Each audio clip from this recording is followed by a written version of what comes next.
Okey, Assalamualaikum warahmatullahi wabarakatuh dan selamat sejahtera kepada Dr. Fazilah dan juga rakan-rakan sekalian.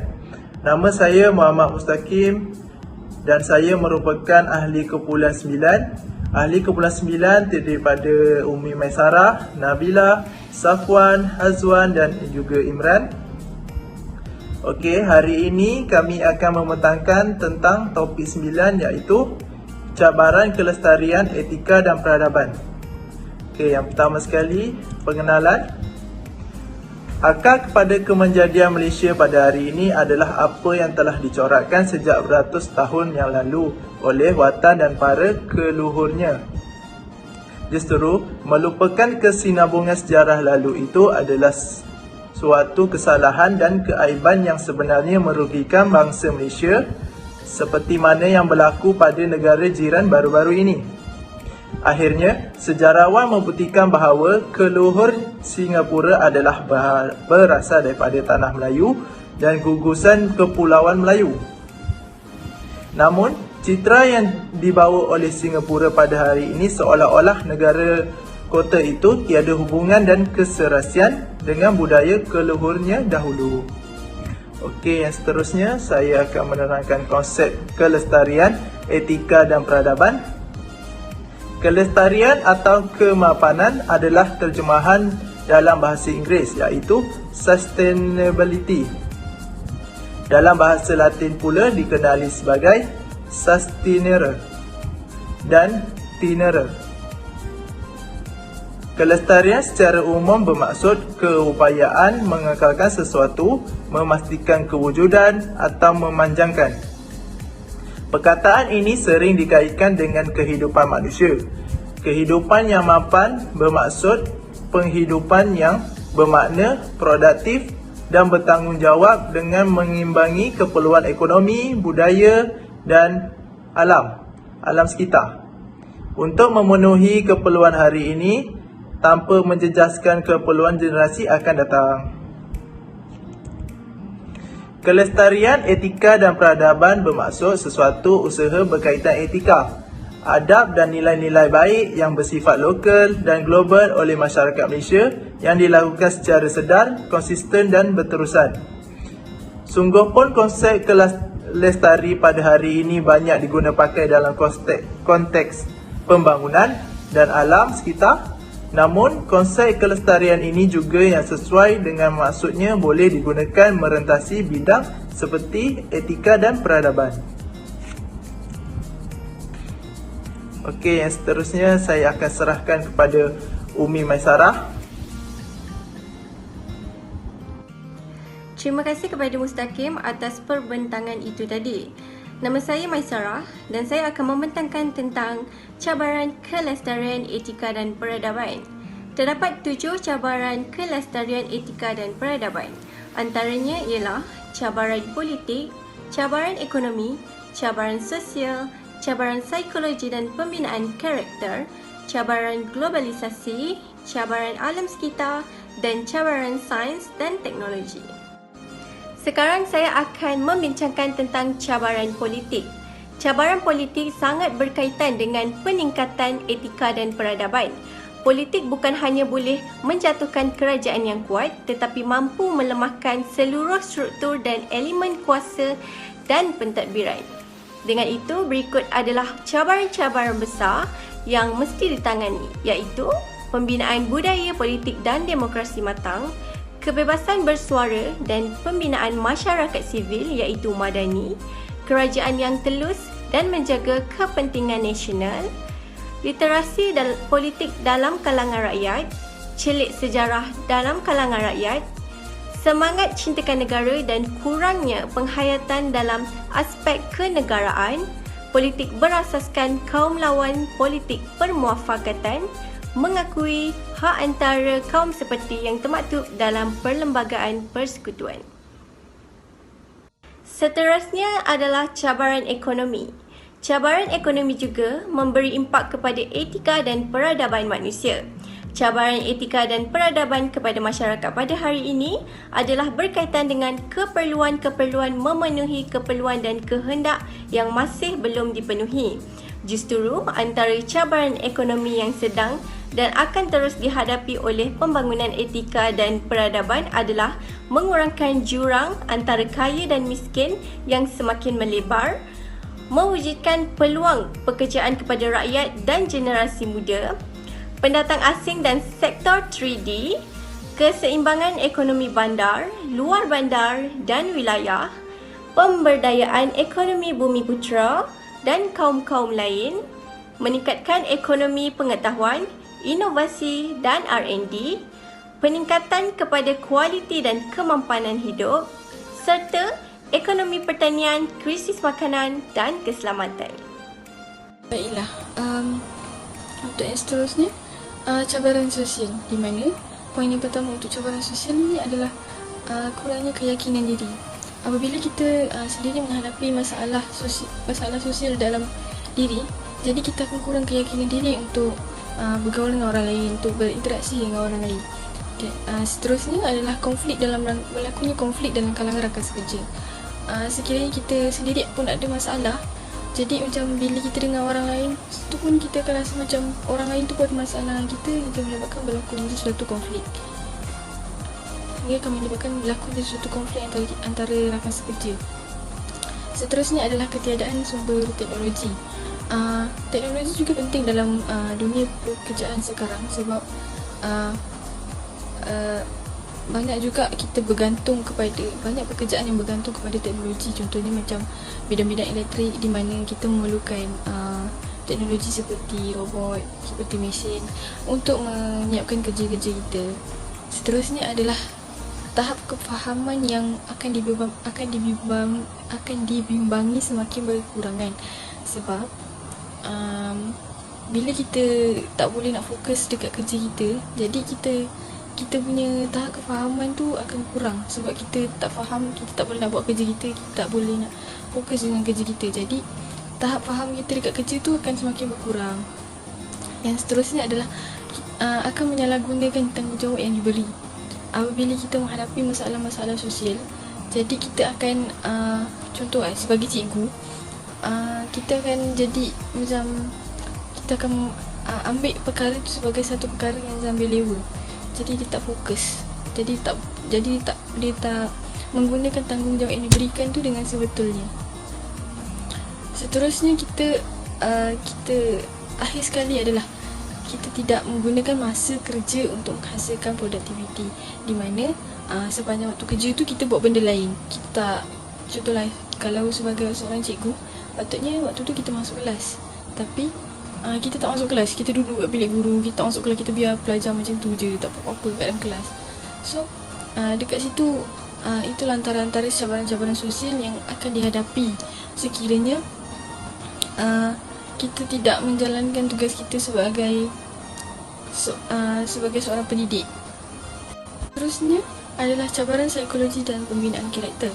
Yang pertama adalah akan berlakunya gangguan seksual, di mana sekiranya seseorang itu menghadapi masalah psikologi, dia akan melakukan sesuatu tanpa berfikir dahulu. Jadi ia akan menyebabkan boleh mengakibatkan berlakunya gangguan seksual itu, di mana dia akan mengganggu para pelajar tanpa memikirkan bahawa dia adalah seorang guru.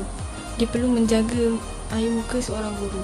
Yang seterusnya adalah melanggar batas perhubungan antara pelajar dan guru, di mana kadang-kadang ada setengah pelajar dan guru ni dia bergurau macam tak ada had. Jadi macam kadang-kadang ada juga yang pelajar ni cakap guru ni bodoh lah, apalah kan semua tu kan. Jadi di situ batas perhubungan dia tu memang dah diganggu dahulu. Sebab kita sebagai seorang pelajar perlu menghormati guru, dan guru sebagai seorang guru perlu menghormati pelajar. Okay. Seterusnya adalah dibimbangi akan berlakunya tindakan fight of light, di mana daripada berlakunya gangguan seksual apa semua tu, seterusnya akan dibimbangi akan berlakunya pergaduhan antara guru dan ibu bapa, antara guru dan pelajar, antara guru dan pihak sekolah. Kalau contoh cikgu tu kita bagi teguran kan, dia tak nak terima. Jadi bila dia tak nak terima, akan menukarkan pihak sekolah untuk melaksanakan kerja, sebab Yalah, bila kita dalam sebuah organisasi, kita nak sebuah organisasi yang sihat. Kita tak nak ada apa-apa sebarang masalah. Tapi bila ada seseorang yang menyebabkan masalah ni berlaku, ia akan mengganggu seluruh organisasi tersebut. Seterusnya akan menyebabkan berlakunya stres. Okey, bila masalah ni tak boleh nak diselesaikan, pelajar tu mungkin akan stres dan mungkin akan sentiasa terfikir-fikir. Jadi diorang tak boleh nak fokus dalam berjalan. So, dia akan terus fikirkan apa yang menjadi dekat dia tanpa memfikirkan pasal pelajaran dia. Seterusnya apabila berlakunya stres, kalau tidak dikawal akan menjejaskan kesihatan. Sebab stres ni pun berbahaya untuk kalangan remaja ataupun pelajar-pelajar sekolah, di mana mereka akan terlalu memikirkan perkara tersebut sebab mereka tak tahu apa benda tu. Diorang tak tahu apa benda yang itu kan. Jadi diorang akan selalu memikirkan benda tu. Jadi akan menyebabkan mereka tak fikirkan tahap kesihatan diorang langsung. Diorang cuma nak fikir yang supaya masalah tu cepat selesai. Okay, seterusnya yang akhir sekali adalah kurangnya komitmen yang tinggi dalam satu pekerjaan, di mana bila berlakunya masalah psikologi dan masalah stres dan segala masalah kesihatan ni akan menyebabkan mereka tak fokus. Mereka tak akan fokus dalam nak membuat pekerjaan tu sebab diorang tak boleh nak buat kerja tu dengan betul. Saudara Nabila, seterusnya saya akan terangkan tentang cabaran globalisasi. Yang pertama, kebebasan bersuara tanpa batas dalam dunia tanpa sepadan menerusi pelbagai platform media sosial. Yang kedua, meningkatkan gejala buli dalam ruang cyber yang terbuka. Yang ketiga, penyebaran budaya barat yang lebih meluas, iaitu punk, skinhead, black metal, underground dan sub-budaya seperti indie dan hipster, dan pengucapan budaya setempat. Yang keempat, ketidakadilan perdagangan dan ekonomi global. Yang kelima, peningkatan gejala LGBT dan pemikiran underground. Yang keenam, perkongsian pelbagai gejala hedonisme secara terbuka yang boleh diakses dan ditiru.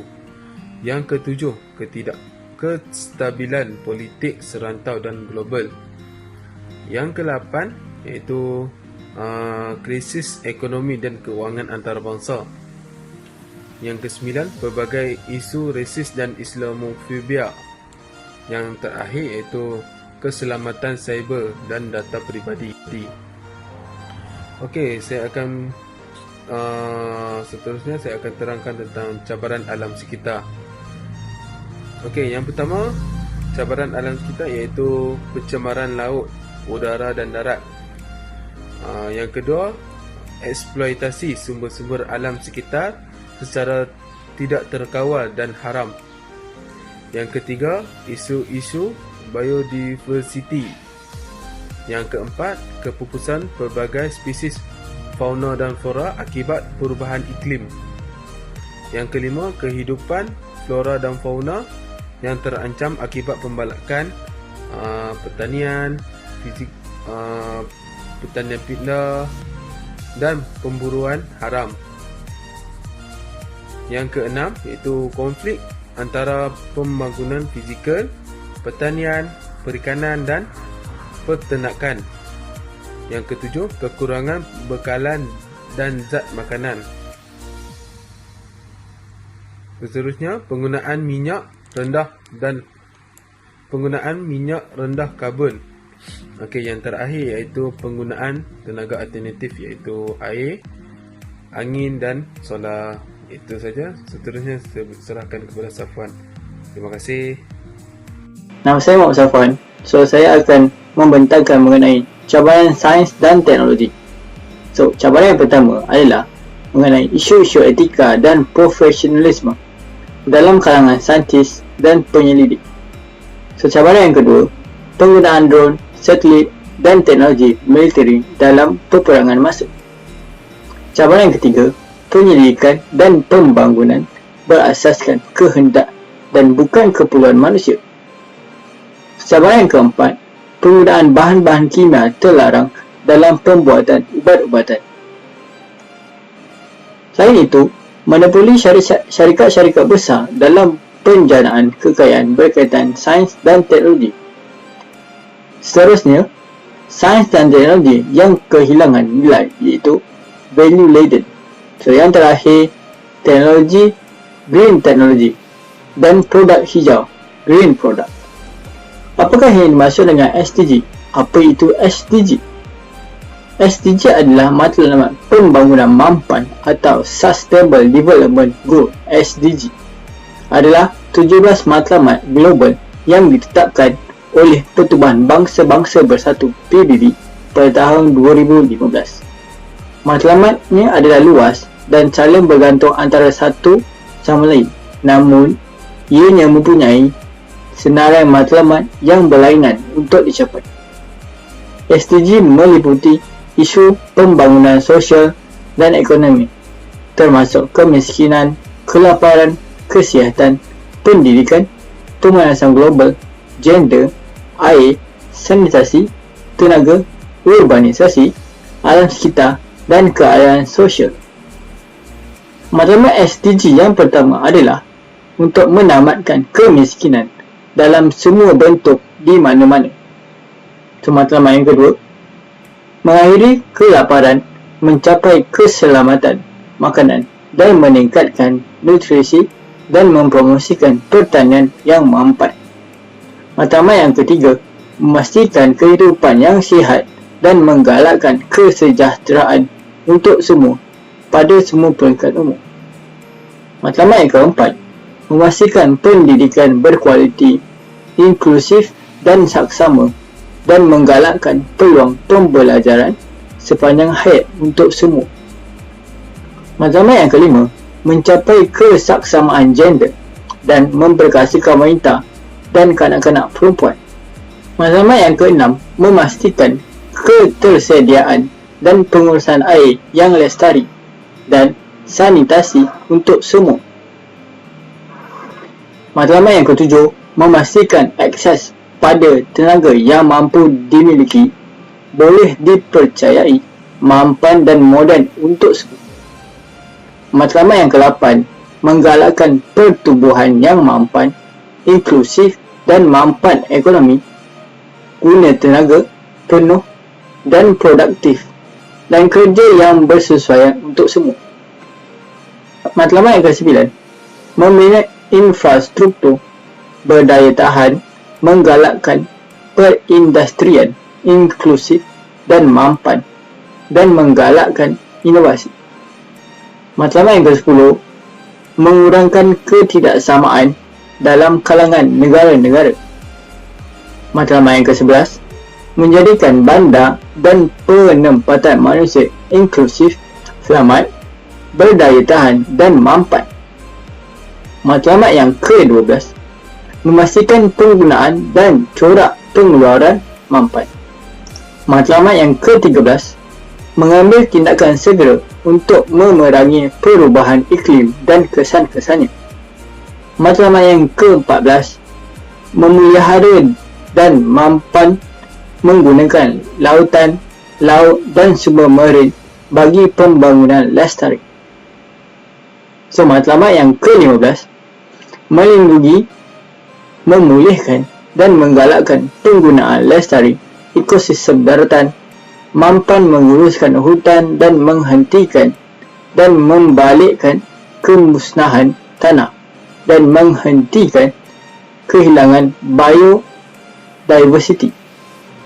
Matlamat yang ke-16, menggalakkan masyarakat aman dan inklusif untuk pembangunan mampan, menyediakan akses kepada keadilan untuk semua dan membina institusi berkesan dapat dipertanggungjawabkan dan inklusif di semua peringkat. Yang terakhir adalah mengukuhkan cara-cara pelaksanaan.